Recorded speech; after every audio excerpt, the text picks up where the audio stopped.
Hello दोस्तों, मैं हूं नसीरुद्दीन और स्वागत करता हूं आप सभी का मेडिसिन एंड डिजीज टीवी में। और आज हम बात करने वाले दोस्तों भांग के बारे में कि क्यों अगर आप भांग खाते हैं तो आपके दिमाग में कुछ कुछ होने लगता है, आप अजीब सी खुशी महसूस करते हैं, आपको थोड़ा थोड़ा नशा आने लगता है और आप बहुत ज़्यादा हंसने लगते हैं। तो इस बारे में बात करेंगे। वीडियो देख रहे हैं तो वीडियो को लास्ट तक जरूर देखिएगा। तो चलिए दोस्तों वीडियो को स्टार्ट करते हैं। देखिए, भांग को खाने के बाद आपको एक अजीब सी खुशी महसूस होती है, वैसी खुशी और किसी चीज़ में महसूस नहीं होती है। खुशी महसूस होने का कारण ये है दोस्तों कि हमारे दिमाग में एक डोपामीन नामक हार्मोन होता है।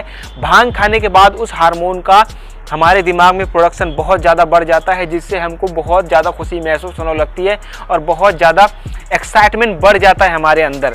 अब दोस्तों यहाँ पर अगर भांग को हम अंग्रेजी के नाम से जानने की कोशिश करें तो भांग को अंग्रेजी में 3 नाम से जाना जाता है।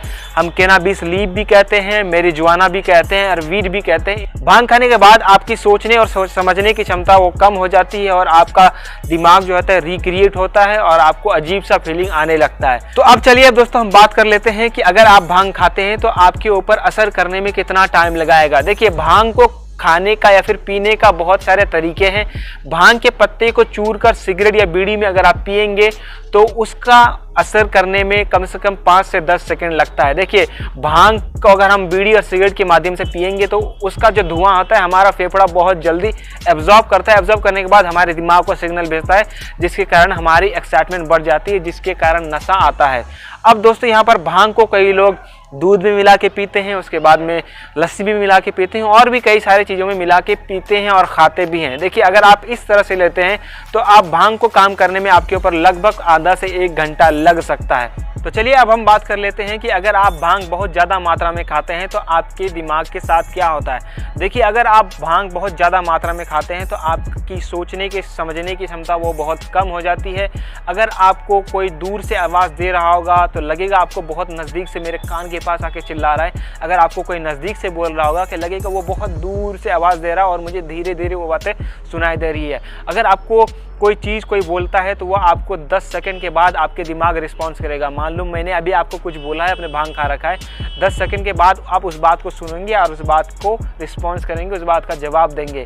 भांग खाने के बाद आपका दिमाग जो है वो बहुत हाइपर क्रिएटिव हो जाता है, सोचने की समझने की क्षमता ख़त्म हो जाती है और आप आसपास की चीज़ों को महसूस करना बंद कर देते हैं। और दोस्तों, अगर आप ज़्यादा मात्रा में भांग खाते हैं तो कई बार आपका हार्ट अटैक या फिर ब्लड प्रेशर हाई रहना और आँखों में लाली रहना और ऑक्सीजन या फिर सांस लेने में भी दिक्कत हो सकती है। लेते हैं, क्या भांग को हम दवा के रूप में इस्तेमाल कर सकते हैं? तो जी हाँ, भांग को आप दवा के रूप में इस्तेमाल कर सकते हैं, क्योंकि भांग के अंदर बहुत सारे औषधीय गुण पाया जाता है और बहुत सारे आयुर्वेदिक मेडिसिन में भांग का इस्तेमाल किया जा रहा है। और WHO के मुताबिक दुनिया की 2.5% आबादी यानी कि 14.7 करोड़ लोग रोजाना भांग का इस्तेमाल करता है और इसका इस्तेमाल बहुत तेज़ी से बढ़ भी रहा है, क्योंकि चरस, हीरोइन, गांजा, अफीम के मुकाबले में भांग बहुत सस्ता है और उससे कम खतरनाक है और इसलिए इसका प्रचलन या फिर उसका यूज़ बहुत तेज़ी से बढ़ता हुआ जा रहा है दोस्तों। अब दोस्तों यहाँ पर हम बात करते हैं भांग को किन किन कारणों के लिए या फिर किन किन रोगों में इस्तेमाल किया जाता है। कई बार दोस्तों डॉक्टर बताते हैं कि अगर आपको कान में दर्द है तो भांग के पत्तियों को तेल में कड़का के अगर आप कान में डालेंगे तो आपको उससे बहुत ज़्यादा फ़ायदा मिलने वाला है। कई बार दोस्तों लोग भूली हुई बातों को याद करने के लिए भांग का इस्तेमाल करते हैं। भांग अगर आपको कोई नई बातें याद करनी हो तो या फिर कोई पढ़ने लिखने में काम में याद करना हो तो आप उसमें भी भांग, डॉक्टर सजेस्ट करता है कि आप उसमें भी भांग खा सकते हैं, जिसके कारण आपको बहुत ज़्यादा याद करने की क्षमता बढ़ जाती है। और दोस्तों यहाँ पर अगर हम बात करें तो आप भांग खा सकते हैं आपको नींद के लिए। अगर आपकी नींद के अंदर प्रॉब्लम है तो बहुत सारे डॉक्टर ये भी सजेस्ट करते हैं कि अगर आपको नींद नहीं आती है तो थोड़ा सा आप भांग खा लें तो आपको अच्छी नींद आ सकती है। अब दोस्तों यहाँ पर हम बात कर लेते हैं, क्या भांग और गांजा 2 अलग अलग चीज़ें हैं? बहुत सारे लोगों का ये मानना है दोस्तों कि भांग और गांजा 2 अलग अलग चीज़ें, मगर मैं आपकी जानकारी के लिए बता देना चाहता हूँ, भांग और गांजा सिर्फ एक ही पौधे से बना होता है। भांग कैनाबिस के नर पौधे को हम भांग कहते हैं और कैनाबिस के मादे पौधे को हम गांजा कहते हैं। देखिए, गांजे के अंदर भांग के मुकाबले में ज़्यादा टेट्रा हाइड्रोकार्बोबिनोल होता है, जिसके कारण अगर आप थोड़ा सा भी गांजा पीते हैं या फिर गांजा लेते हैं तो बहुत ज़्यादा नशा आता है और बहुत ज़्यादा खुशी महसूस होने लगती है।